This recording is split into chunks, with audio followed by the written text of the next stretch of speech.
Right, so doing You're in pole, 4 laps. race here at Long Beach. This is the kart championships from back in the late 90s. So yeah, I'm in the Reynard, and you can see the driver files and the relevant cars and stuff. I used to watch this in Eurosport religiously as a kid, growing up. Paul Tracy, Gilda Farron, Brian Hart. I mean, just names that bring back the memories. I was actually a bit of a Paul Tracy fan back in the day. So yeah, let's crack on with this. It's only 4 laps, but these champ cars in AMS2 like are among some of the best driving cars out there. But yeah, Nice and neat, stay out of trouble. let's crack on with it. Quick 4 laps. This should be fun. Looking forward to this.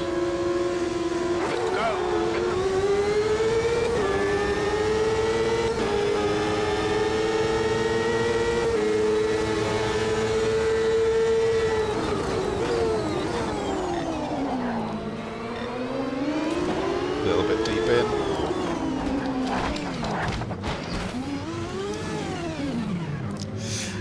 Well, that hasn't worked out too well. Let's watch the replay, and I'll do a restart. That didn't go well.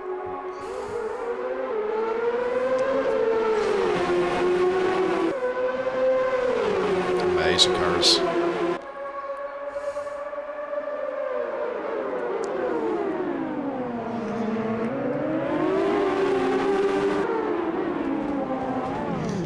Yeah, there was 3 cars pinching together there. That's what caused that.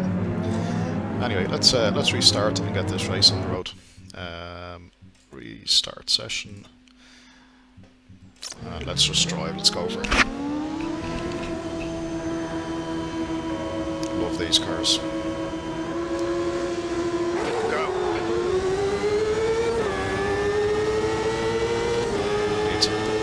That's close. Holy shit. Oh, makes it stick.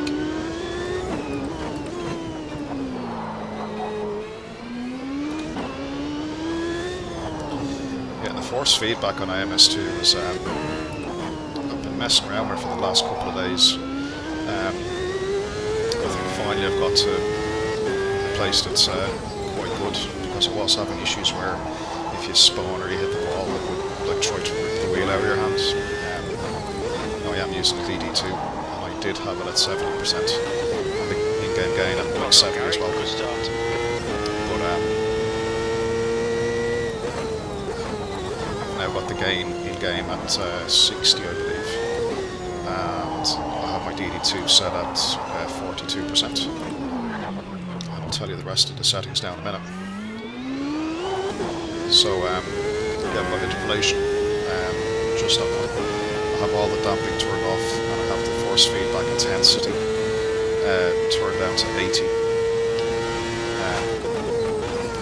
You could even go lower to 70 or so if you wanted to. Basically, that's the sharpness you get when you hit curves or you hit bumps and stuff like that. I think at 100 it's too much. So what I've done then, I put the damping in game. By the way, I'm using the default profile in IMS2, and I have the damping in game up at 50%. Force effects and all that shit, the low force boost is just turned off. I think I'm using the normal default profile, the default plus. And then yeah, in terms of Fanalab, or the driver settings on the DD2, it's like I say, overall force feedback power is 42%. Damper, or the natural damper on the Fanalab profile, is just at 5%, something really. Oh, actually, no, sorry, I turned that off. I turned off the damper on that because I'm running the damper from Okay, Gary. AMS2 instead. Fuel looks good. The guy behind is just done at 107.95. Yeah, everything else is just as it was. Like I say, the only thing I turned down was the force feedback intensity down to 80. But that can be to taste like 70 or 80. You're in the lead. And in Front conjunction brakes with are pretty hot now. the damper, like, will just tone down the harshness over the curves. You still want a bit of the fighting in the wheel, like for bumps, like for a bumpy track like this. It does add to the experience, but you don't want to so much so where you go into a spin or you hit a curb, and that particular and that particular force begins to overpower. It is now 1.0. Seeing right front locking into turn 8. Yeah, so I'm going to do a few, like maybe a kart season using AMS2, like on a few American tracks. This is a lot of fun. Like they drive really great. The feedback is brilliant now. I have it dialed in pretty well, and I can feel the weight building up in the steering. The quicker the car goes, obviously with the downforce building over the car. But yet these slow sections, I can also feel every little bump, exactly what the cars do and what it's interacting with. So yeah, well done to Reza with the force feedback. I think what they're communicating in the force feedback is really good, but it does just need a bit of tweaking, like to get to an individual user level, user preference. I did try the default plus profile as well, by the way. I just found that a bit artificial, maybe. And I will say that when you went into a slide and you were trying to catch the slide, AMS2 can sometimes have like a very, very harsh recentering force, where the force in the steering wheel like far outweighs what you'd expect, right? And when it's on default plus, that force, Gary, great win. You deserve that today. That force is like majorly made, a lot stronger, a lot worse. Skip the cool down lap, watch the replay. But yeah, it's majorly made for the worse. Just too strong. And I actually have a video up. I was doing like a race in the Brazilian stock car, and going around the first corner into Lagos, the chicane, the back of the car came out and literally hanging onto the wheel to try and rescue, and eventually like the wheel broke loose from my hand. Now, like I said, I was running the force feedback at 70 in game, 70 on the driver at that stage, but the car specific multiplier down at 56. Where what I'm doing now is, and the way I have it now, I can actually control slides. The force feedback is still nice and strong as well for the actual car. So yeah, like I say, my settings are 42% on the Phantom driver, 60 in game, I believe. I'll double check. It might be 50 or 60. I think it's 60. I'll check at the end of this. And then I have the car specific force feedback now dialed back up to 98 to 100. So yeah, pretty much full force feedback on the car. Oh, amazing cars, these things. I remember, like I say, I used to watch this in Eurosport as a kid. Back in the 90, 96, 97 through to 2000. And I'm starting to watch the modern one as well. But these cars have a special place with me, I think. It was my next motorsport that I got introduced to after Formula 1. And I started watching Formula 1 probably in 96, 97. And my very first racing game was Formula 1 on the PlayStation 1, so that's gone back a while. But honestly, the cars that Reza add to Automobilista too, like there's a lot of kind of Formula and open wheel cars, such as this. Like there's 3 generations of old IndyCar here. There's a couple of generations of Formula 1 car, and within the generations as well, there's different versions. So like I'm in the Reynard, there's the Reynard Mercedes power behind as well. So there's different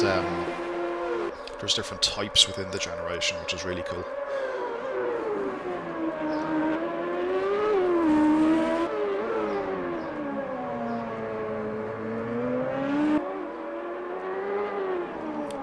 Beautiful car.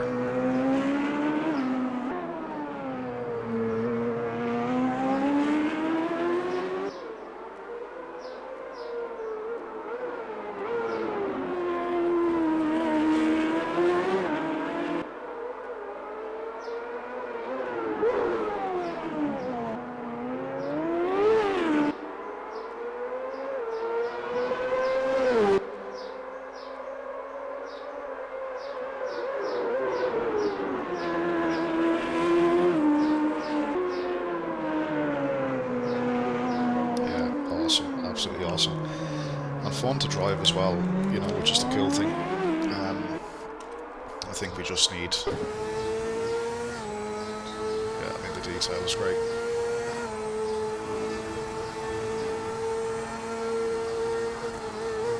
See what else we've got. Okay, roof cam, chase cam. Yeah, the noise is great.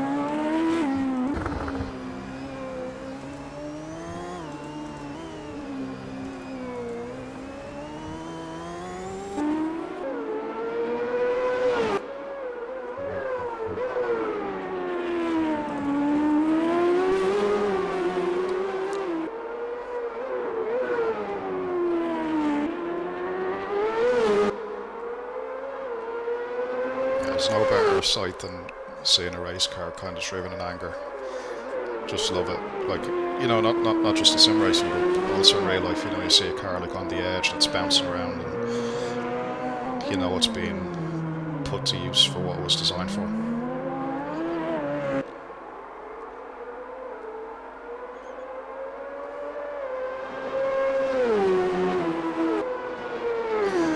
Yeah, absolutely awesome. Right, I'll leave it there, guys. Thanks for watching, and yeah, definitely give AMS2 a go and download these cars. Or not download them, they'll be downloaded automatically, but give them a drive. They're really fun, particularly for, like, you know, if you've been watching these championships back in the day. Yeah, it's just, you know, back then we never got a chance to drive them, did we, you know, in sim racing. And nowadays we've got all the modern stuff, and it's great to see studios and developers actually going back 10 or 20 years and stuff and actually giving us these cars to drive. We grew up watching them, didn't we?